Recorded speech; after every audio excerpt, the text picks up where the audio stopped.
The latest data from the Federal Deposit Insurance Corporation, FDIC, reveals significant financial strain in the U.S. banking system, with unrealized losses soaring to $517 billion and 63 lenders teetering on the brink of insolvency.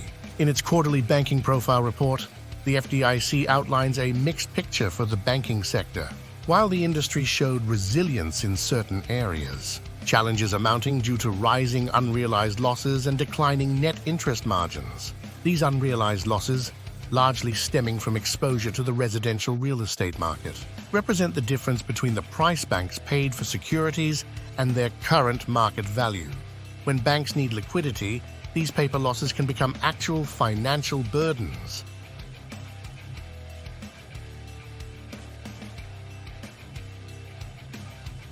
The report highlights a troubling trend of increasing unrealized losses. In the first quarter of 2024, these losses on available-for-sale and held-to-maturity securities surged by $39 billion, bringing the total to $517 billion. This marks the 9th consecutive quarter of significant unrealized losses, a trend that began when the Federal Reserve initiated interest rate hikes in early 2022.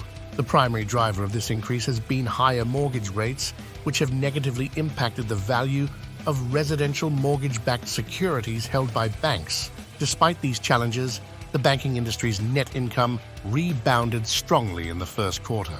Net income rose to $64.2 billion, an impressive 79.5% increase from the prior quarter.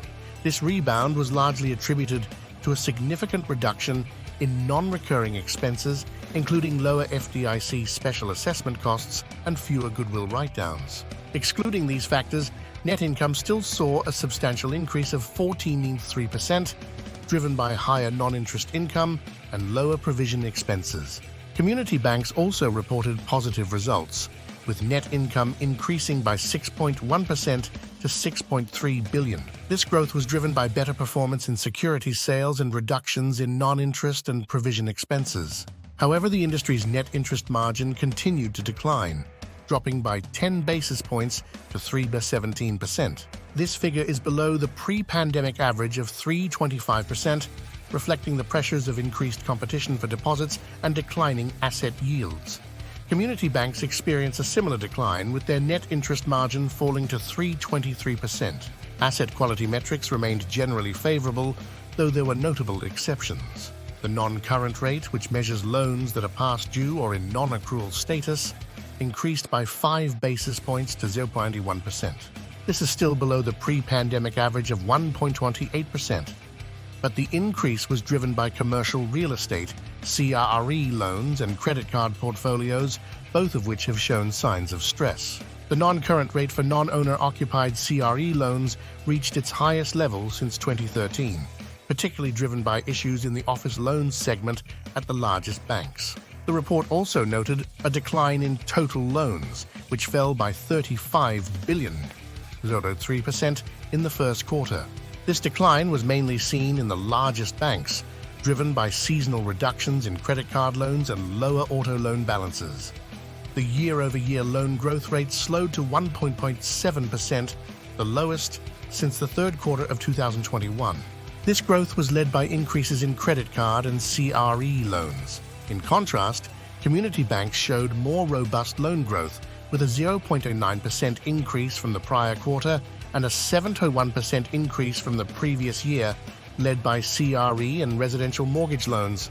Domestic deposits increased for the second consecutive quarter, rising by $191 billion.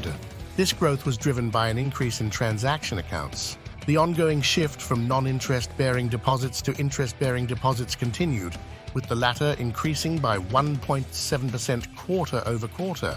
Estimated uninsured deposits rose by $63 billion, marking the first increase since the fourth quarter of 2021.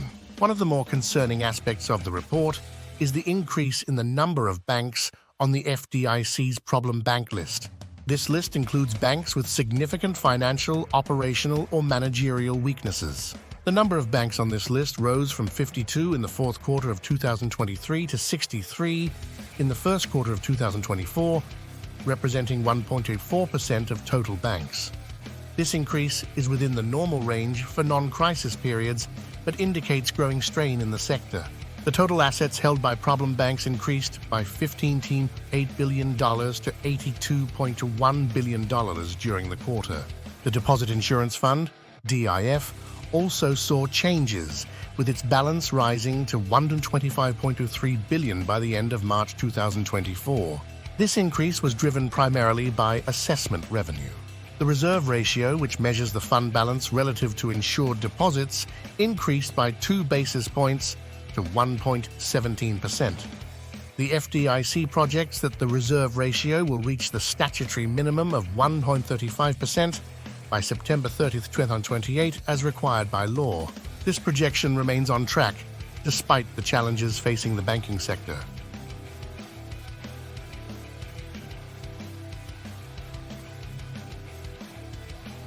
While the FDIC assures that the overall health of the U.S. banking system is not at imminent risk, it warns of several ongoing challenges.